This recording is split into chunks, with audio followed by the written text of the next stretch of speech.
ونؤمن به ونتوكل عليه ونعوذ بالله من شرور أنفسنا ومن سيئات أعمالنا من يهده الله فلا مضل له ومن يضلل فلا هادي له ونشهد أن لا إله إلا الله وحده لا شريك له ونشهد أن سيدنا وسندنا ومولانا محمدا عبده ورسوله الذي أرسله بالحق بشيرا ونذيرا وداعيا إلى الله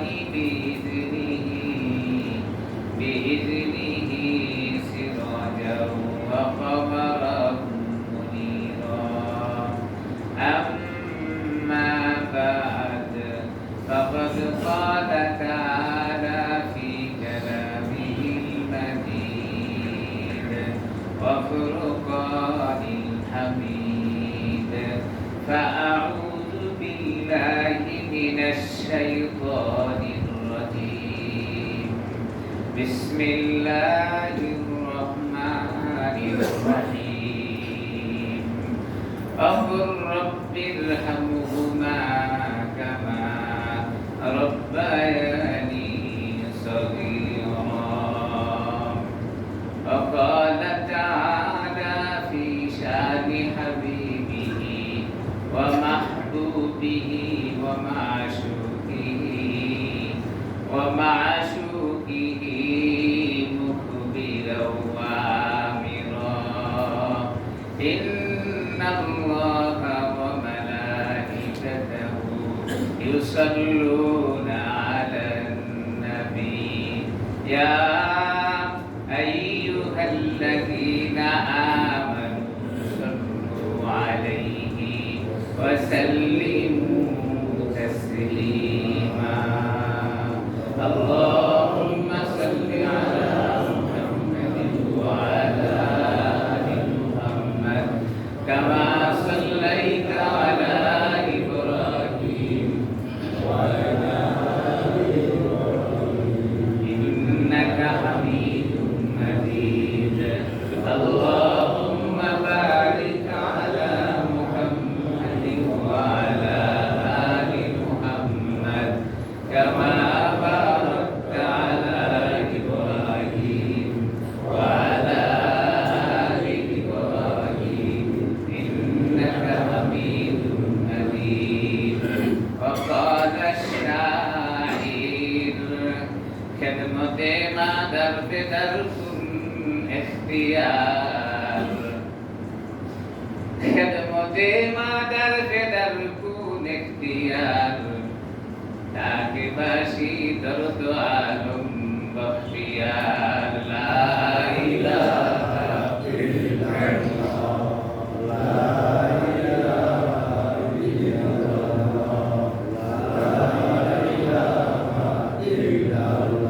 لا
সেই সাথে কিছু নেক আমল করারও সুযোগ আল্লাহ তাআলা দিয়েছেন।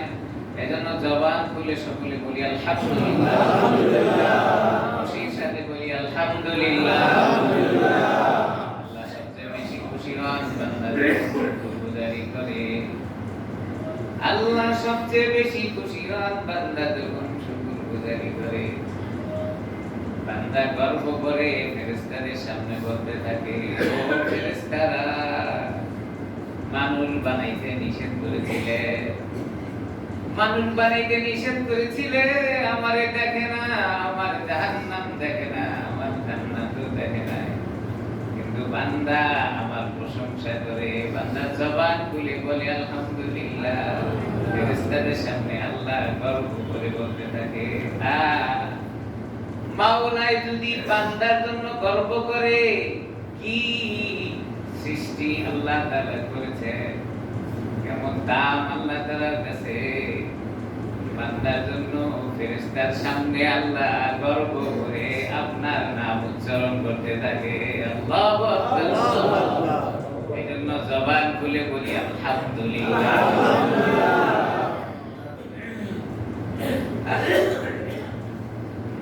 আলোচনা করব কোরআনে হাকিমের সূরা বনী ইসরাঈল ইসরা।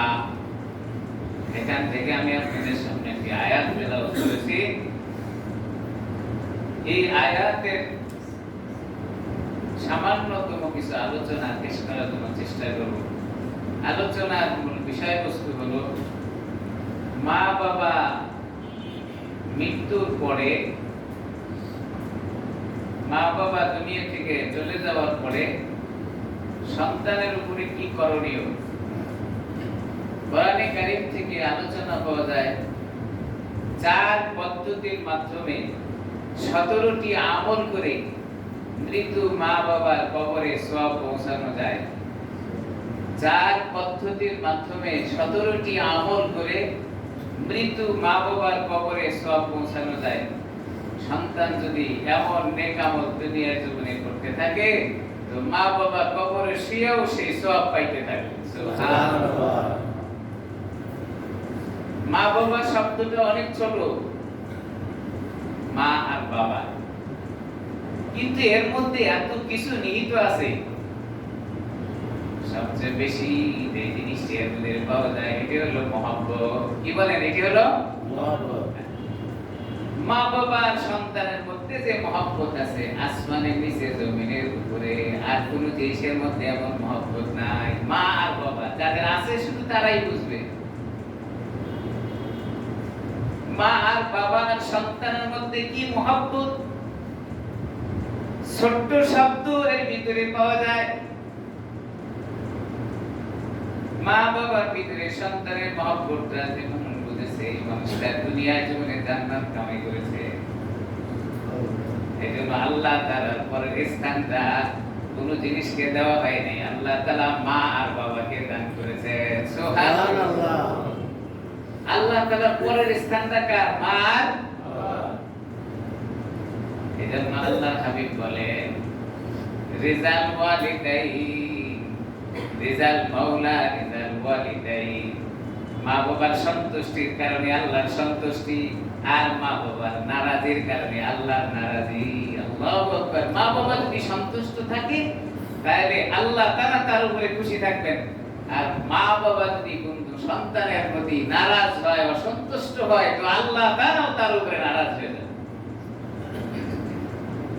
এখন কিভাবে মা বাবার কবরে সওয়াব পৌঁছাবো? কোরআন হাদিস আলোচনা করে পাওয়া যায়। হুজুরগণ এইভাবে লিখেছেন যে 4টি পদ্ধতির মাধ্যমে 17টি আমল করবে বান্দা, এর সবগুলো কবরের ভিতরে পৌঁছতে থাকবে।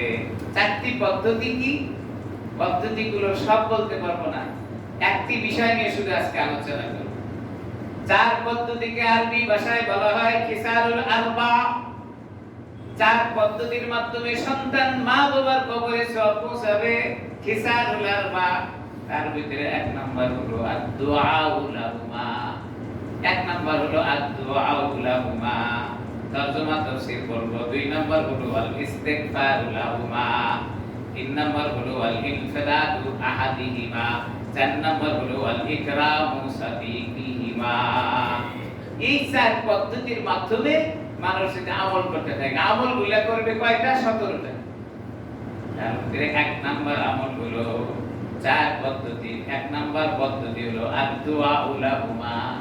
আমল করবে বান্দা মা বাবার জন্য দুনিয়ার জীবনে থেকে দোয়া করতে থাকবে। কি দোয়া করবেন? কি দোয়া করবে বান্দা মা বাবার জন্য? এটা আল্লাহ রাব্বুল আলামিন বান্দাকে শিক্ষা দিয়েছেন।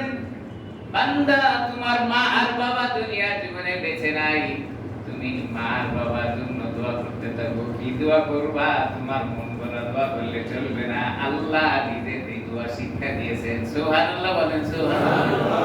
মা বাবার জন্য কি দোয়া করবেন এটা আল্লাহই শিক্ষা দিয়েছেন। আল্লাহ কি পদ্ধতি! রব্বে কারীম বলেন বান্দা তোমার মা আর বাবা কবরে শুয়ে আছে, তুমি তার জন্য দোয়া করবা। তোমার মন গড়া দোয়া করলে চলবে না। আমি রব সৃষ্টি করেছি, মহব্বত আমার কাছে আছে, এজন্য তুমি তোমার মা বাবার জন্য যে দোয়া করবা, এই দোয়া আমি আল্লাহ বর্ণিত দোয়াটাই তোমাকে করতে হবে। কি দোয়া করবেন? আল্লাহ কোরআনে কারীমে শোনায় দেন, আকুর রাব্বিরহামহুমা কামা রাব্বায়ানি সগীরা। আকুর রাব্বিরহামহুমা কামা রাব্বায়ানি সগীরা। আল্লাহ বলেন তোমার মা আর বাবা দুনিয়ার জীবন ছেড়ে চলে গেছে, কবরে শুয়ে আছে, জানো না কি অবস্থায় আছে। যেদিন তুমি কবরে রেখে আসছো, কিয়ামতের আগের দিন পর্যন্ত তোমার নলেজে নাই তোমার মা আর বাবার কবরে কি অবস্থা, এটা একমাত্র আল্লাহ তাআলা জানেন। তুমি আল্লাহর কাছে বলতে থাকো, আল্লাহ আমার মা বাবা দুনিয়ার জীবনে আমাকে যেমন লালন পালন করেছিলেন, কবরের ভিতরে আমার মা বাবাকে সেইভাবে লালন পালন করো। এটা হলো আদ-দুআ। এক নাম্বার হলো আদ-দুআ উলাহুমা। মা বাবার জন্য আপনি দোয়া করবেন। দোয়াটা আল্লাহ তাআলা শিক্ষা দিলেন, কি সুন্দর দোয়া! কোরআনে কারীমের ভিতরে অন্য জায়গার ভিতরে পাওয়া যায় বান্দা মা আর বাবার জন্য রব্বে কারীমের কাছে এই কথা বলতে থাকবে, অকুর রব্বিরহামহুমা কামা রাব্বায়ানি সগীরা।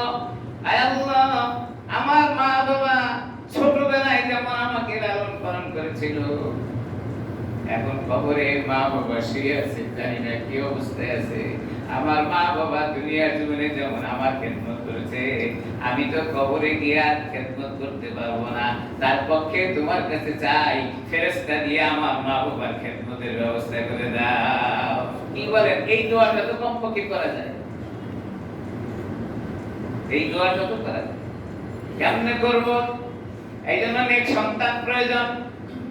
হযরতে ইব্রাহিম নবী আলাইহিস সালাতু ওয়াস সালামকে আল্লাহ তাআলা জানায় দিলেন, হযরতে ইব্রাহিম আলাইহিস সালামের যখন সন্তান ছিল না, আল্লাহ তাআলার কাছে দোয়া করেছিলেন, আল্লাহ গো আমাকে নেককার সন্তান দান করো। আল্লাহ কোরআনে হাকিমের ভিতরে শোনায় দেন, ফাবাশশারনাহু বিগুলামিন হালিম। আল্লাহ বলেন, ইব্রাহিম তুমি যেহেতু চেয়েছো, তোমাকে আমি এমন সন্তান দান করলাম যেই সন্তান দুনিয়ার জীবনে ধৈর্যশীলা তুমি পেয়ে যাবে। সুবহানাল্লাহ। আল্লাহর কাছে চাইলেন, আল্লাহ আমার একটা সন্তান দাও যেই সন্তানটা নেককার সন্তান হবে। আল্লাহ বলেন, যাও ইব্রাহিম, ফাবাশশারনাহু বিগুলামিন হালিম, তুমি যেহেতু চাইছো আমি তোমারে দিয়ে দিলাম। কয়দিন চাইছি? সন্তান চাওয়ার জন্য আল্লাহর কাছে চাইতে হয়, আল্লাহ নেক সন্তান দাও। চাই না এই জন্য সন্তান ঠিকই পাই, কিন্তু দুনিয়ার জীবনে আমার কথা শোনে না, ছোটবেলা থেকেই কথা শোনে না, বেমুখী হয়ে যায়, পথ খারাপ হয়ে যায়, পথভ্রষ্ট হয়ে যায়। কেন? আমি বাবা সন্তান আল্লাহর কাছে চেয়ে নিয়েছি, কিন্তু নেক সন্তান চাই নাই। এই জন্য সন্তান চাওয়ার জন্য আল্লাহর কাছে নেক সন্তান চাইতে হয়। নেক সন্তান চাইতে হয়। নবীরা শিক্ষা দিয়েছেন, আল্লাহর কাছে চাইছেন, আমরা চাইতে পারি না, পদ্ধতি আমাদের জানা নাই। এই জন্য সন্তান আল্লাহ তাআলা দেন, চাইলেও দেন, না চাইলেও দেন, কিন্তু চাওয়ার মধ্যে পদ্ধতিগত যদি কোনো মানুষ চায়, তাহলে তার সন্তান দুনিয়ার জন্য নেক হয়ে যায়। আর পদ্ধতিগত যদি আল্লাহর কাছে না চায়, তাহলে তার সন্তান দুনিয়ার জন্য বিমুখ হয়ে যায়। আমি কবরে শুয়ে থাকবো, কোনদিন আমার কথা সে স্মরণ করবে। ভালো করে খেয়াল করে দেখবেন, হাজারো সন্তান দুনিয়ার জীবনে আছে যারা বাবা ইন্তেকাল করার পরে তার জানাজায় শরীক হইতে পারে না। আমি যদি একটা ইতিহাস বলি আপনাদের কাছে কষ্ট মনে হবে। আমার নজরে আছে, আমার জানা আছে, বাবা ইন্তেকাল করেছেন, জানাজার জন্য সবাই তৈরি, কিন্তু সন্তানকে তালাশ করে দেখা গেল ক্লাবে গিয়ে সে মদের আড্ডায় পড়ে আছে। কি বলেন, আছে না? এরকম আছে না? হাজার হাজার। আল্লাহ, দুনিয়ার জীবনেও মা বাবার খেদমত করতে পারি নাই, আবার মা বাবা কবরে চলে যাওয়ার পরেও খেদমত সেবা দেওয়ার সুযোগ আমার কাছে নাই। কবির ভাষায় কবি কি সুন্দর করে বলেন, খেদমতে মাদার পেদার গুণ নেকিয়ার, তাকে বাসি দর্দ আলম বখতিয়ার। দুনিয়ার জীবনে তুমি মা বাবার খেদমত করে সন্তুষ্টি অর্জন করো, কিন্তু মা আর বাবা তোমার দুনিয়ার জীবনে বেঁচে নাই, এখন কিভাবে সন্তুষ্ট করবা?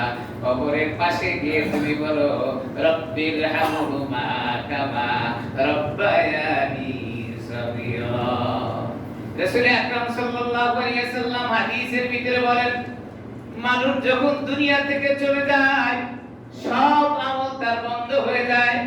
হাদিসের ভিতরে হযরতে নবী আকরাম সাল্লাল্লাহু আলাইহি ওয়াসাল্লাম হাদিস ইরশাদ করেন, মুসলিম শরীফের এই হাদিসটি এইভাবে বর্ণিত হয়েছে, ইজা মাতাল ইনসান, মানুষ যখন মরে যায়, ইজা মাতাল ইনসান, মানুষ যখন মরে যায়, ইনকাতা আনহু আমালুহু, তার সব আমল বন্ধ হয়ে যায়। মানুষ মরে যাওয়ার সাথে তার আর কোনো আমল বাকি নেই, সব বন্ধ। হাবিবে কেবল কেবতাগের রাসূল আকরাম সাল্লাল্লাহু আলাইহি ওয়াসাল্লাম বলেন, ইল্লা মিন সালাস, মানুষ মরে যাওয়ার পরে সব আমল বন্ধ হবে, শুধুমাত্র তিনটি আমল তার চালু থাকবে, তিনটি আমল সে পাইতে থাকবে। এক নাম্বার হলো ইল্লা মিন সাদাকাতিন জারিয়া, সে যদি কোন দুনিয়ার জীবনে সদকায়ে জারিয়া করে থাকে, এটা সব সে কবরে সে পাইতে থাকবে। এইজন্য সদকা বেশি করে করা দরকার। দুই নাম্বার হলো আও ইলমিন ইয়ানতাফাউ বিহি, দুনিয়ার জীবনে এমন ইলম সে অর্জন করেছিল যেই ইলমের কারণে দুনিয়ার জীবনে সুগ্রাণ ছড়ে আছে, আর ইলম দুনিয়ার জীবনে যারা চর্চা করতে থাকবে এর একটা অংশ সে কবরে সে পাইতে থাকবে। এইজন্য নিজেও ইলম শিক্ষা লাভ করা দরকার। ওই পরিমাণ ইলম আপনাকে শেখা প্রয়োজন যেই পরিমাণ ইলমের দ্বারা ফরজ ওয়াজিব আর হারাম আর হালাল এই জিনিসগুলো বোঝা যায়। অনেক মানুষই আছে দুনিয়ার জীবনে কোরআন শরীফ তেলাওয়াত শিখছে, কিন্তু এই পরিমাণ ইলম শেখার কখনো সুযোগ সে গ্রহণ করে নাই যে কোনটা হালাল আর কোনটা হারাম, কোনটা জায়েজ আর কোনটা না জায়েজ, কোনটা হালাল আর কোনটা হারাম। এই পরিমাণ ইলম শিক্ষা লাভ না করার কারণে দুনিয়ার জীবনে মাল সম্পদ কামাই করে, কোন পথে কামাই করে আর কোন পথে খরচ করে তার হিসাব নাই, কারণ তার তো জানা নাই কোনটা হালাল আর কোনটা হারাম, কোনটা সহি তরিকা আর কোনটা গাইতে সহি তরিকা, এটা বুঝে না। এই গড়ে সব সম্পদ সে কামাই করতেছে আর চলতেছে। তাই ওই পরিমাণে ইলম শিক্ষা লাভ করতে হবে যে ইলম আপনি দুনিয়া থেকে যাওয়ার পরে ইলমের মর্যাদার কারণে আপনি কবরে শেষে একটা সওয়াব পাইতে থাকবেন। তিন নাম্বার আল্লাহ হাবিব বলেন, আও ওয়ালাদিন সালিহিন ইয়াদউ লা, এমন সন্তান তুমি দুনিয়ার জীবনে রেখে যাও যেই সন্তান তুমি কবরে শুয়ে থাকবে আর সন্তান তোমার জন্য রবের কাছে বলতে থাকবে রব্বির হামহুমা কামা রব্বায়ানি সগীরা। এমন সন্তান আপনি দুনিয়াতে রেখে যান, একটু চিন্তা করে দেখেন তো এরকম সন্তান কয়জনে তৈরি করতে পারে? প্রশ্ন আসতে পারে, হুজুর আমি তো আমার সন্তানকে মাদ্রাসায় পড়াইতে পারি নাই। মাদ্রাসায় পড়াইতে হবে, এটা ফরজ ওয়াজিব সুন্নতে মুআক্কাদা কোনটার ভিতরে পড়ে না। ওই পরিমাণ ইলম শিক্ষা দেওয়া ফরজ, যেই পরিমাণ ইলমের দ্বারা আল্লাহ তাআলাকে সে চিনতে পারে, হারামকে হারাম জানতে পারে, হালালকে হালাল জানতে পারে। এটা শুধুমাত্র মাদ্রাসায় পড়ে জানবে এমন নয়, যদি আপনি মাদ্রাসায় পড়াতে পারেন তো উত্তম, কিন্তু এই পরিমাণ ইলম শিক্ষা দেওয়ার জন্য স্কুল কলেজেও সম্ভব হয়। আপনি স্কুলে একটা সন্তানকে পড়ান, ছোটবেলায় আপনি এই পরিমাণ ইলম শিক্ষা দেওয়ার জন্য একজন ইসলামী মাইন্ডের শিক্ষক তার ঘরে দিয়ে দেন যে আপনার এই শরীয়তের মাসলাগুলো তাকে শিক্ষা দেবে। এইটা করি না। ঘরের ভিতরে সন্তান পড়ানোর জন্য একজন ইসলামী শিক্ষক নিয়োগ দিয়ে দেয়, আবার একজন ইংরেজি শিক্ষক নিয়োগ দিয়ে দেয়। ইংরেজি শিক্ষক করে সে পড়ায় দেয়, তার বেতন হলো 10,000। মাসে পড়ায় কয়দিন? 3, 4, 12 দিন, সপ্তাহে 3 দিন। মাসে 12 দিন পড়ায়, তার বেতন হলো 10,000 টাকা। আর একজন হুজুর ঘরের ভিতরে এলেম শিক্ষার জন্য রেখে দিয়েছেন, তার মাসে বেতন দেয় 500 টাকা। কি বলে, ভুল বললাম? হ্যাঁ, একজন ইংরেজি শিক্ষক তার ঘরে রেখে দিয়েছেন, একজন অঙ্কের শিক্ষক রেখে দিয়েছেন, তার বেতন দেয় 10,000 টাকা। আর ইসলামী শিক্ষা দেওয়ার জন্য ঘরে একজন হুজুর নিয়োগ দিয়েছেন, সে মাসে 20 দিন পড়ায়, তার দেন 500 টাকা। এবার জান্নাতে যাওয়ার জন্য আশাও করি। এত সহজ না। সহজ পদ্ধতি যদি আপনি অবলম্বন করেন তাহলে সহজ, পদ্ধতির ভিন্নতা যদি আমি চলি তাহলে এত সহজ। 3 নাম্বার, আল্লাহর হাবিব বলেন, ওই ব্যক্তি, যে ব্যক্তি দুনিয়া থেকে যাওয়ার পরে তার এমন একজন সন্তান দুনিয়াতে রেখে গেছেন, যেই সন্তান আপনি কবরে শুয়ে থাকার পরে বলতে থাকবে, রব্বির হামহুমা কামা রব্বায়ানি সগীরা, ও আল্লাহ আমার মা বাবাকে maaf করে দাও এবং তার খেদমত কবরে করো যেইভাবে তারা দুনিয়ার জীবনে আমার খেদমত করেছে। 3 নাম্বার বললেন, 3 নাম্বার রাসূল আকরাম সাল্লাল্লাহু আলাইহি ওয়াসাল্লাম শোনালেন, আওয়ালাদিন সালিহিন ইয়াদউ লা, নেককার সন্তান দুনিয়াতে রেখে যাওয়া, যেই সন্তান আপনার জন্য কবরে আপনি শুয়ে থাকবেন দোয়া করতে থাকবে, এরকম ভাবে বলতে থাকবে, আল্লাহ আমার মা বাবা দুনিয়ার জীবনে অপরাধ করেছে, তার পক্ষে তোমার কাছে maaf চাই, আমার মা বাবাকে তুমি maaf করে দিও। কোরআনে কারিমে তো অন্য জায়গায় ভিতরে আল্লাহ তাআলা শোনান, কি বলেন? সূরা ইব্রাহিম 14 নম্বর সূরা 13 নম্বর পারা 41 নম্বর আয়াত আল্লাহ তাআলা শোনায় দেন, সন্তান এমন দোয়া করতে থাকবে, আল্লাহ কোরআনে হাকিমের ভিতরে এইভাবে জানায় দেন, তিনি বলতে থাকবেন, রব্বানা ইগফিরলি ওয়া লিওয়ালিদাইয়া ওয়া লিল মুমিনিনা ইয়াউমাল কিয়ামাতি ইয়াউমা ইয়াকুমুল হিসাব। কিয়ামতের ময়দানে আল্লাহ আমার মা বাবাকে হিসাবের কাঠগড়ায় দাঁড় করায়ও না, সহজ করে তারে maaf করে দাও।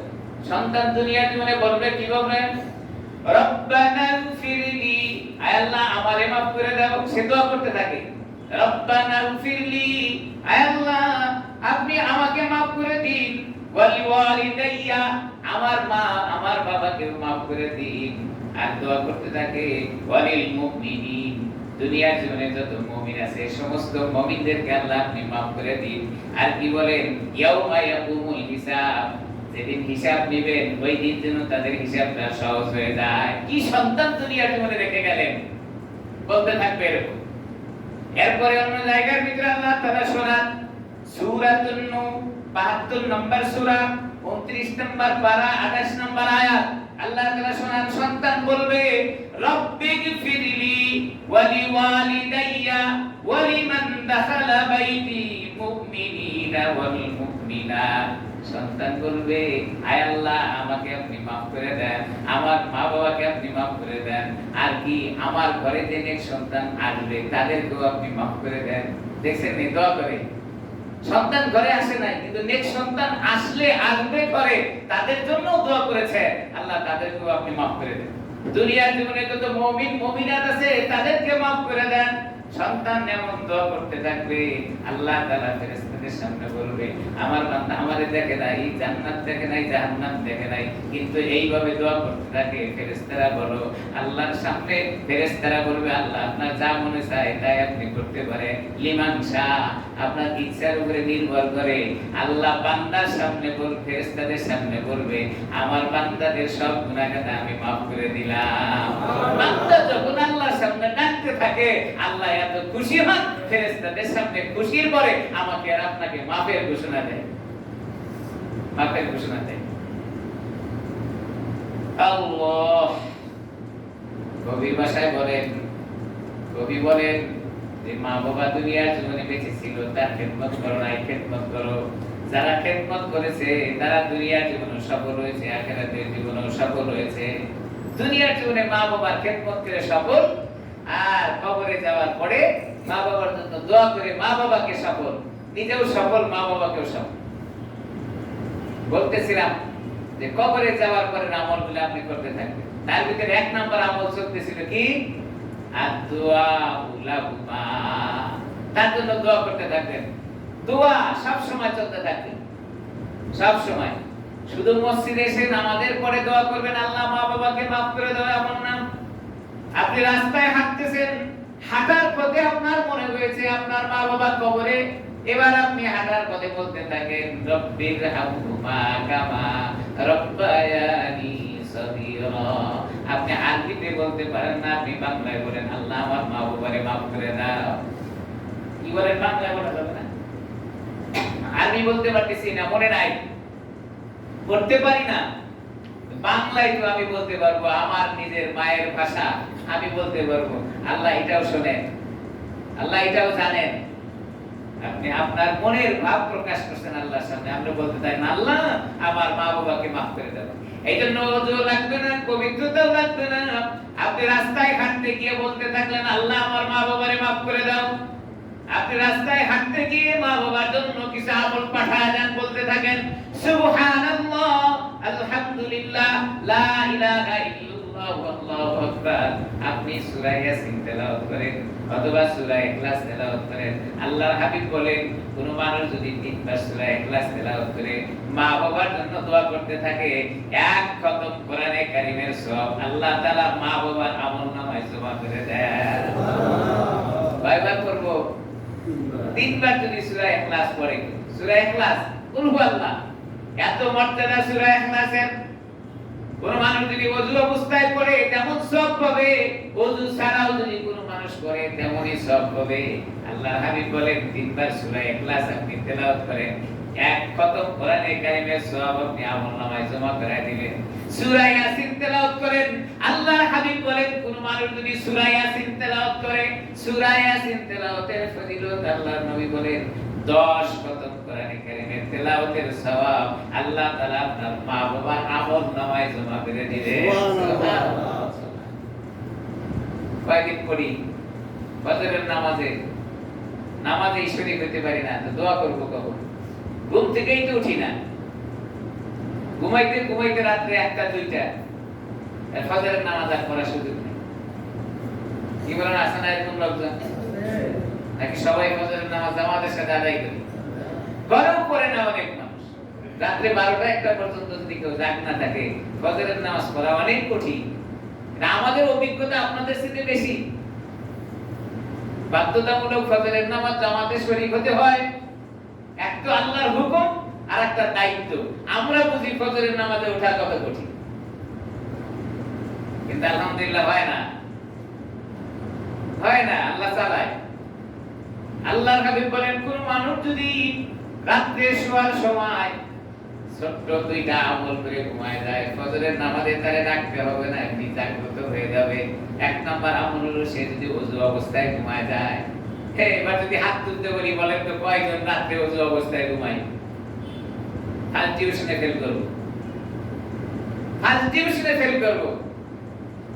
2 নাম্বার হলো আপনি যখন ঘুমায় গেলেন, সুন্নত তরিকায় ঘুমানোর পরে হাতটা আপনার মাথার নিচে রেখে সুন্নত তরিকায় ঘুমানোর সময় আপনি কোরআনে কারীমের কিছু আয়াত তেলাওয়াত করতে থাকেন। যা মনে আছে তা আপনি তেলাওয়াত করেন। সূরা ফাতিহা মনে আছে ফাতিহা পড়েন, সূরা ইখলাস মনে আছে ইখলাস পড়েন, আয়াতুল কুরসি মনে আছে আয়াতুল কুরসি পড়েন, দরুদ শরীফ মনে আছে আপনি দরুদ শরীফ পড়েন। এই আমল করে যদি কোনো মানুষ ঘুমায় যায় আর নিয়ত করে আল্লাহ আমি ফজরের নামাজটা জামাতের সাথে পড়ব, আল্লাহ তাআলা ফজরের ওয়াক্তে তার ঘুম ভাঙায়া জাগ্রত করে দিবে। ওয়াদা আল্লাহ তাআলা। আপনি করে দেখেন। আসছে জ্বর, ডাক্তার ঔষধ দিছে আমাশা, জ্বর কোনোদিনও ভালো হবে না। আপনি তো ঘুমায় যান, মোবাইলে অ্যালার্ম বাজে, এলাম তো ঠিকই বাজতেছে কিন্তু আমার কানে শুনে না, আওয়াজ ঠিকই হচ্ছে কিন্তু আমি কানে শুনতে পাই না। তরিকা আল্লাহ, পদ্ধতি আল্লাহ, আপনি অবলম্বন করেন। মোবাইলের অ্যালার্ম বাজতে হবে না, আপনার কান সজাগ হয়ে যাবে। মসজিদের আযানও শুনতে হবে না, আপনি জাগ্রত পেয়ে যাবেন, হয়ে যাবে। পদ্ধতি অবলম্বন করতে হবে। এইজন্য ফজরের নামাজে জামাতে শরীক হওয়ার পরে আপনি দোয়া করতে থাকবেন, আল্লাহ আমি দুনিয়ার জীবনে বেঁচে আছি, আমার মা বাবাকে আমি হারিয়েছি, আমার মা বাবাকে মাফ করে দাও। 12টা 1টার পরে ঘুমায় গেলে ফজরে শরীক হওয়া সম্ভব হয় না, আর মা বাবার জন্য দোয়া করারও সুযোগ হয় না, তেলাওয়াত করারও সুযোগ হয় না। 1 নাম্বার হক আর দোয়া উলাহুমা, তাদের জন্য কি করতে হবে? দোয়া করতে হবে। এক নাম্বার হকের ব্যাপারে আরো লম্বা চূড়া আলোচনা আছে, কোরআনে হাকিম থেকেই বলা, কিন্তু এত কথা বলার সুযোগ হয় না। দুই নাম্বার হলো রাসূল আকরাম সাল্লাল্লাহু আলাইহি ওয়াসাল্লাম বলেন, দুই নাম্বার পদ্ধতি হলো আল ইস্তিগফারু লাহুমা, মা বাবার জন্য ইস্তেগফার করেন। ইস্তেগফার কি? ক্ষমা প্রার্থনা করা। মা বাবা দুনিয়া জীবনে অপরাধ করে গেছেন, কবরে শুয়ে আছেন, আপনি মা বাবার পক্ষে আল্লাহ তাআলার কাছে ইস্তেগফার করেন। কি বলবেন? আয় আল্লাহ, আমার মা বাবা দুনিয়া জীবনে অপরাধ করে গেছেন, আমি তার পক্ষে আপনার কাছে ক্ষমা চাই, আপনি আমার মা বাবাকে মাফ করে দিন। ইস্তেগফারের আমল করতে বলছে। ইস্তেগফারই তো জানি না। ইস্তেগফার আস্তাগফিরুল্লাহ রাব্বি মিন কুল্লি যামবি ওয়া আতুবু ইলাইহি লা হাওলা ওয়ালা কুওয়াতা ইল্লা বিল্লাহিল আলিয়্যিল আযীম। আপনি ফজরের নামাজের পরে 100 বার ইস্তেগফারের আমল করেন, মাগরিবের নামাজের পরে 100 বার ইস্তেগফারের আমল করেন, আর বলতে থাকেন, আল্লাহ ইস্তেগফার করেছি আমার মা বাবার পক্ষে, আপনি আমার মা বাবাকে মাফ করে দেন। সন্তান যখন বলতে থাকে আল্লাহ তাআলার কাছে, তো আল্লাহ তাআলা এই দোয়াটাকে পছন্দ করেন। বাবা মার দোয়া যেমন সন্তানের জন্য পছন্দ করেন, সন্তানের দোয়াটাও আল্লাহ তাআলা পছন্দ করেন। এইজন্য ইস্তেগফারের আমল আপনি চালায় দেন। নিয়ত করে নেই, আজকে ফজরের, আগামীকাল ফজরের নামাজ জামাতে আদায় করব এবং মা বাবার জন্য 100 বার ইস্তেগফার করব। কি বলে, নিয়ত আছে? ইনশাআল্লাহ। দেখবেন কয়জন আসে ফজরের নামাজ। ফজরের নামাজে কয়জন পাওয়া যায়? আল্লাহর হাবিব বলেন, ফজরের নামাজের পরে 100 বার কেউ যদি ইস্তেগফারের আমল চালায়, আর মাগরিবের নামাজের পরে যদি 100 বার ইস্তেগফারের আমল চালায়, আল্লাহর হাবিব বলেন, দুনিয়ার জীবনের সকল সম্পদ যদি দুনিয়ার জীবনে মা বাবাকে দিয়ে দেওয়া হয়, একজন সন্তানের দুনিয়ার জীবনে অনেক মাল আছে, সম্পদ আছে, এই সব যদি মা বাবাকে দিয়ে দেওয়া হয়, যেই পরিমাণ খুশি হবে এর চেয়ে বেশি খুশি হবে 100 বার ইস্তেগফারের পরে যদি আল্লাহ তাআলার কাছে সে দোয়া করে। সুবহানাল্লাহ বলেন। সুবহানাল্লাহ। দুনিয়ার সকল সম্পদ যদি আপনি মা বাবার নামে দান করে দেন আল্লাহর কাছে, এর চেয়ে বেশি খুশি হবেন মা বাবা যদি আপনি 100 বার ইস্তেগফারের আমল করে আল্লাহর কাছে চান। দুনিয়ার সব সম্পদ দান করে দেওয়ার চেয়েও বেশি খুশি। পদ্ধতি জানা নাই। এইজন্য আল্লাহর হাবিব বলেন, 2 নম্বর আমল করো, মা আর বাবা দুনিয়ার জীবন ছেড়ে চলে গেছেন, কবরে শুয়ে থেকে তোমার দিকে তাকিয়ে আছে, দুনিয়ার সব সম্পদ তোমাকে দিয়ে গেছেন, কত মাল সম্পদ ছিল, কত অট্টালিকা ছিল, ব্যবসা বাণিজ্য সব তোমারে দিয়ে চলে গেছেন, তুমি সেগুলা ভোগ করো, কিন্তু একদিনও মৃত মা বাবার কথা মনে হয় না। মৃত মা বাবার কথা মনে হয় বছরে একদিন আসলে মৃত্যু বার্ষিকী পালন করি। মৃত্যু বার্ষিকী, ইসলামে মৃত্যু বার্ষিকী পালন করা জায়েজ নাই, হারাম। ফতোয়া আমার না, কোরআন হাদিস বলে ইসলামে মৃত্যু বার্ষিকী পালন করা জায়েজ নাই, হারাম। আমাদের দেশে জন্ম বার্ষিকী আর মৃত্যু বার্ষিকী ঢল চলে। জন্ম বার্ষিকী, জন্ম কয়বার হয়? প্রতি বছর আসলে জন্ম বার্ষিকী পালন করে, হায় আফসোস, মানুষের ব্রেন কোথায় চলে গেছে? জন্ম তো একবার হয়, আপনি যদি পালন করে থাকেন, যেদিন জন্ম হয়েছে সেদিনই শুধু পালন করেন, পরের বছর এসে আবার ওই তারিখে জন্মবার্ষিকী পালন করে, এটা কি আজকে মায়ের পেট থেকে পড়লো? জন্মবার্ষিকী পালন, জন্মবার্ষিকী পালন করে, মৃত্যুবার্ষিকী পালন করে। মৃত্যু কয়বার হয়? একবারই তো হয়েছে। আপনি দোয়া করেন। জন্মবার্ষিকী আর মৃত্যুবার্ষিকী যদি হতো, তাহলে সবচেয়ে বেশি দামি মানুষ যারা দুনিয়া থেকে চলে গেছেন তাদের জন্য জন্মবার্ষিকী আর মৃত্যুবার্ষিকী হতো। রাসূল আকরাম সাল্লাল্লাহু আলাইহি সাল্লাম নবীদের চেয়ে বেশি সম্মানী মানুষ দুনিয়া জীবনে কেউ ছিল না, কিন্তু তাদের জন্মবার্ষিকী আর মৃত্যুবার্ষিকী পালন করা হয় না। সাহাবায়ে কেরামের চেয়ে বেশি সম্মানী মানুষ দুনিয়ার জীবনে কেউ আসে নাই, আর কিয়ামত পর্যন্ত আসবে না, তাদের জন্মবার্ষিকী আর মৃত্যুবার্ষিকী পালন হয় না। আপনি আমার কলিজার টুকরা সন্তানের জন্য দোয়া করা বাদ দিয়ে জন্মবার্ষিকী আর মৃত্যুবার্ষিকী পালন, শুধু পালন করে দোয়া করে এরকম না, কি করে? এলাকার লোকজন ডাকে, এরপরে ইয়ামর একটা কেকের অর্ডার দেয়, এরপরে শত শত মোমবাতির অর্ডার হয়, এরপরে বেলুনের অর্ডার হয়, ঘরটাকে ফুল সজ্জায় সাজানো হয়, এরপরে মোমবাতিতে আগুন লাগায় দিয়া কেকটার উপরে দিয়া এবার হিন্দু বৌদ্ধ খ্রিস্টানরা যেমন পূজা করে, মুসলমানের সন্তানরা মোমবাতি জ্বালায় কেক কাটায় এমন পূজা করে। আপনারা করেন এই কথা বলি নাই। আবার বলেন হুজুর আমাদেরটা দেখে আপনি কইতেছেন, আপনাদেরটা দেখিও নাই আপনাদের বলিও না, কিন্তু করে মুসলমানের সন্তানরা এই আমল করে। হারাম হারাম পূজা করা যেমন কেক কেটে জন্মবার্ষিকী পালন করা তেমন হারাম, পূজার মতোই। কেউ পূজা করে মাটি দিয়ে মূর্তি বানায় সেখানে মাথা ঝুঁকায়, আর আপনি ঘরের ভিতরে মোমবাতি জ্বালায়া কেক কেটা আপনি সন্তানের জন্য জন্মবার্ষিকী পালন করে পূজা করেন। পার্থক্য এই। আল্লাহ জন্মবার্ষিকী আর মৃত্যুবার্ষিকী পালন করা জায়েজ নাই। যারা বিগত দিনে করছেন আর করব না, তওবা করেন যে আর কোনোদিন করব না, কোনোদিন করব না। এই কাজ করে নেকের কাজ হয় না, গুনার কাজ হয়। এরপরে কি করে, কেকটা যারা কাটে, আমি তো সব অনুষ্ঠানে যাইও না, দেখিও না, কিন্তু অনুমান করি যারা বলে তাদের কাছ থেকে শুনি কেকটা কাটায় কার দ্বারায়, কেক কাটায় যার জন্মবার্ষিকী, তার দূর সম্পর্ক হোক অথবা কাছের হোক, আত্মীয় স্বজনের ভিতরে যেই মেয়েটার বিবাহ হয় নাই, অবিবাহিতা একটা মেয়ের ডেকে নিয়ে এসে দাওয়াত দিয়ে এর হাতে ছুরিটা হাত দিয়ে ধরায় দেয়। এই মেয়েটা কেক কাটে এবং কেকগুলো সামনে যারা আছে তাদের মুখে আস্তে আস্তে করে তুলে খাওয়ায়। ব্যাপারটা কি সেখানে ইনশাআল্লাহ বাজে ফিরে দেয়। যে মেয়ের বিবাহ হয় নাই, অবিবাহিতা একটা মেয়ের দ্বারা কেক কেটে সেগুলো তাদের মুখে তুলে দেয়। মামাতো বোন, খালাতো বোন, তালতো বোন, কত রকমের বোন যে আছে, যেটার সাথে দেখা করা কুল্লুহুম হারাম, এদেরকে দাওয়াত দেয়, এদেরকে ডেকে নিয়ে আসে, এরপর এদের দ্বারা কেক কাটিয়া জন্মবার্ষিকী পালন করা হয়। আপনার এই সন্তান কথা শুনতে কেমনে? আপনি চলে যাওয়ার পর এই সন্তান কিভাবে আল্লাহ তাআলার কাছে দোয়া করবে? এজন্য বলছিলাম ফজরের নামাজের পরে 100 বার কেউ যদি ইস্তেগফারের আমল করে, মাগরিবের পরে 100 বার ইস্তেগফারের আমল করে, আল্লাহর হাবিব বলেন দুনিয়ার সব সম্পদ যদি মার বাবার জন্য দান করা হয় এর চেয়ে বেশি খুশি হয় কোন বান্দা যখন 100 বার ইস্তেগফার করে আল্লাহ তাআলার কাছে দোয়া করতে থাকে। কি বলেন, করব তো ইনশাআল্লাহ? নিয়ত আছে তো ইনশাআল্লাহ?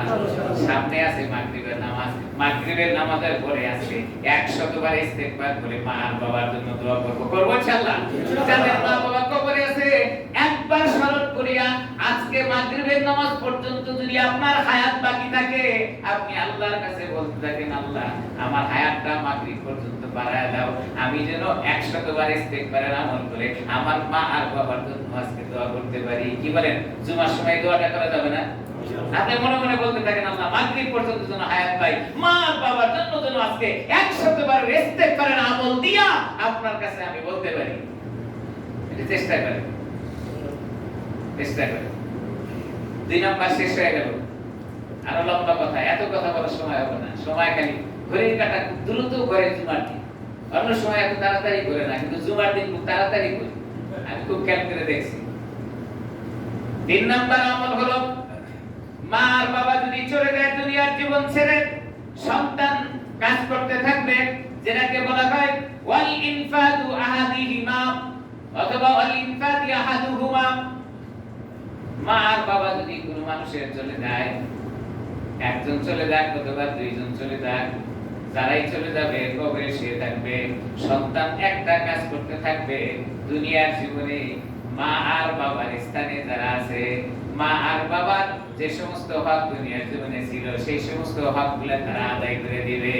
1 নম্বরের মধ্যে হক পড়ে এরকম যে মা আর বাবা দুনিয়ার জীবনে কোথাও ঋণ করে গেছেন, কোন কর্জ করে গেছেন, এখন মা আর বাবা কবরে চলে গেছেন, ঋণ পরিশোধ করতে পারে নাই, সন্তানের দায়িত্ব হলো মা আর বাবার এই ঋণটা পরিশোধ করে দেওয়া। যদি হুজুর নিজেরাই চলতে পারি না, হুজুর মা বাবার ঋণ পরিশোধ করবো কখন?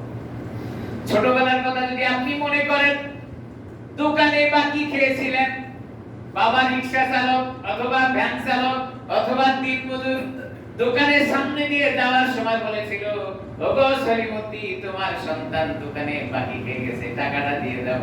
আপনি ভ্যান চালক, আপনি রিকশা চালক, দিনমজুর কষ্ট করে টাকা কামাই করে নিয়ে আসছেন, আর ওই সন্তানের টাকাটা আপনি এখানে পরিশোধ করে বাসায় চলে গেছে। সন্তানকে মনে করতে হবে। আপনিও খেয়াল করে দেখেন, আপনার বাবা মাও আপনার দোকানে ঋণ এমন পরিশোধ করেছে। হোটেলে খেয়ে আসছেন, টাকা দেন নাই, বাবার নামে লিখে আসছেন। বাবা বাজারে যাওয়ার পথে হোটেল মালিক দেখতে বলতেছে, ওগো সলিমউদ্দিন, ওগো করিমউদ্দিন, ওগো মুসলিম, তোমার সন্তান দোকানে বাকি খেয়ে গেছে, এত টাকা, টাকাটা দিয়ে যাও। আপনি আপনার সন্তানের মহব্বতে করে ঋণটা সেখানে পরিশোধ করে দিয়ে আসেন। আজকে আপনার মা আর বাবা কবরে শুয়ে আছে, দুনিয়ার জীবনে ঋণ করে গেছিল, খুঁজে এই ঋণগুলো পরিশোধের ব্যবস্থা করে দেন। যদি আপনার ঋণ বাবা মা পরিশোধ করে থাকে, আপনি কেন করবেন না? 4 নাম্বার হলো আল-ইকরামু সাদিকিহিমা।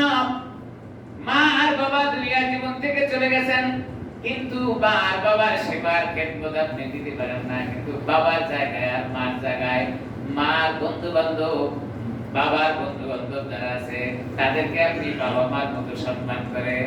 বাবা বেঁচে নাই কিন্তু চাচা বেঁচে আছে, চাচাকে বাবার মতো সম্মান করেন। এখন তো চাচা দেখতেই পারেন না।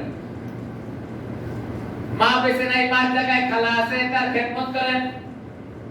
বাবা কবরে শুয়ে আছে, চাচা দুনিয়ার জীবনে জীবিত আছে, আপনি আপনার বাবা দুনিয়ায় বেঁচে থাকলে আপনি একটা লুঙ্গি কিনে দিতেন, একটা জামা বানায় দিতেন। আজকে বাবার জায়গায় আপনার চাচা আছে, একটা লুঙ্গি আর একটা জামা আপনি আপনার চাচাকে দিয়ে দেন। আল্লাহর হাবিব বলেন, আপনার চাচাকে যখন আপনি একটা লুঙ্গি আর একটা জামা বানায় দিলেন, আপনার বাবাকে দেওয়ার মতো সব পেয়ে যাবে। সুবহানাল্লাহ। এইজন্য দুনিয়ার জীবন ছেড়ে মা বাবা চলে গেছে, তাদের জায়গায় যারা আছে তাদের সম্মান আপনি করেন। মা চলে গেছেন, খালা সম্মান করেন। মা চলে গেছেন, দুনিয়ার জীবনে তার বান্ধবীরা আছে, তাদেরকে আপনি সম্মান করেন, তাদের খেদমত করেন, মাঝে মধ্যে একটু হাদিয়া দেন। আল্লাহর হাবিব বলেন, তাহাদ্দি তাহাব্বু, হাদিয়া দিলে মহব্বত বাড়ে। হাদিয়া নেওয়ার জন্য চিন্তা করি, দেওয়ার চিন্তা করি না। হাদিয়া নেওয়ার চিন্তা আছে, হাদিয়া দেওয়ার চিন্তা নাই। আল্লাহর হাবিব বলেন, হাদিয়া দিলে মহব্বত করে। আর তাহাদ্দি তাহাব্বু, তুমি হাদিয়া দাও, তোমার সাথে মহব্বত বেড়ে যাবে। এইজন্য মাঝে মাঝে আলেম ওলামাদের সাথে দেখা হইলে হাত মুসাফ করে কিছু দিয়ে বলবেন, হুজুর হাদিয়া চাই। আমি শুধু আলেম এরকম না, অনেক আলেম আছে, দেখা হইলে মুসাফা করে কিছু দিয়ে, হুজুর কিছু করতে পারি না, খেদমত করতে পারলাম না, হুজুর আপনি একটু চা খেয়ে নিন। কেন? আলেমদের মর্যাদা অনেক বেশি। আল্লাহ রাসূল বলেন, কোন মানুষ যদি দুনিয়ার জীবনে একজন আলেমের সাথে সম্পর্ক রাখে আর কোন নেক আমল করতে পারে নাই, হাসরের ময়দানে এই একটা সম্পর্কের কারণে আল্লাহ তাআলা তাকে maaf করে দিতে পারে। আল্লাহর নবী বলেন, ফাদলুল আলিমি আলাল আবিদি কাফাদলি আলা আদনাকুম। আলেমের মর্যাদা এত বেশি, এইজন্য মুসাফার সময় 10-20 টাকা হাদিয়া দিয়ে দোয়া নিয়ে, আর মনে রাখে কিয়ামতের ময়দানে আপনাকে ছেড়ে যাবে না, সম্মানের জন্য আপনি হাদিয়া দিবেন। তাহলে দুনিয়ার জীবনে মা আর বাবা বেঁচে নাই, কিন্তু মা আর বাবার জায়গায় মা বাবার বন্ধু বান্ধব যারা আছে তাদেরকে আপনি সম্মানের নজরে দেখবেন, মাঝে মাঝে হাদিয়া দিবেন, মাঝে মাঝে কিছু খোঁজ খবর দিবেন, একটু মাঝে মাঝে যাতায়াত করে তাদের সাথে দেখা সাক্ষাৎ করবেন। মা বাবাকে খেদমত করলে যেমনটি পাইতেন, মা বাবার জায়গায় যারা আছে তাদের খেদমতের মাধ্যমেও আপনি সেই পরিমাণ পাবেন। ইবাদত করা যাবে না, এই আমলগুলো একদম সহজ। এত সহজ আমলের দ্বারা মানুষ জান্নাত পাবে, এত সহজ আমলের দ্বারা মা বাবাকে আপনি জান্নাতে পৌঁছাইতে পারবেন। কবি বলে, বেবেদর ফর জানতে পয়দা ওয়া গুনাহ তেফলে রাজার মাহেদ গুরিয়া ওয়া গুনাহ। বেবেদর ফর জানতে পয়দা ওয়া গুনাহ তেফলে রাজার মাহেদ গুরিয়া ওয়া গুনাহ। খেদমতে মা দরবে দর কুন সুবহ শাম, তাকে বাসি দর্দ আলম নে গুনাম। খেদমতে মা দরবে দর কুন সুবহ শাম, তাকে বাসি দর্দ আলম নে গুনাম। খেদমতে মা দরবে দর কুন ইখতিয়ার, তাকে বাসি দর্দ আলম বখতিয়ার। দুনিয়ার জীবনে মা বাবার সেবা করে যেমন মর্যাদা কামাই করা যায়, মা বাবা কবরে শুয়ে থাকার পরেও আপনি যদি তাদের কবরে কিছু পৌঁছায় দেন, এমনই সম্মানিত আপনিও হবেন এবং মা বাবার কবরে সওয়াব পৌঁছানোর সুযোগ হয়ে যাবে। করব তো আমলগুলো ইনশাআল্লাহ। 4 পদ্ধতিতে 2টি আমলের কথা আজকে আপনাদের শোনাইলাম। 1 নাম্বার আমল হলো মা বাবার জন্য দোয়া করতে থাকবো। 2 নাম্বার আমল হলো মা বাবার পক্ষে আল্লাহ তাআলার কাছে ইস্তেগফার করব। আল্লাহ তাআলা আমাদের সকলকে এই কথাগুলো বুঝে এই আমলগুলো করার তৌফিক দান করেন বলি আমিন। আমিন। সুন্নাত করে নিয়ে 4 রাকাত সুন্নাত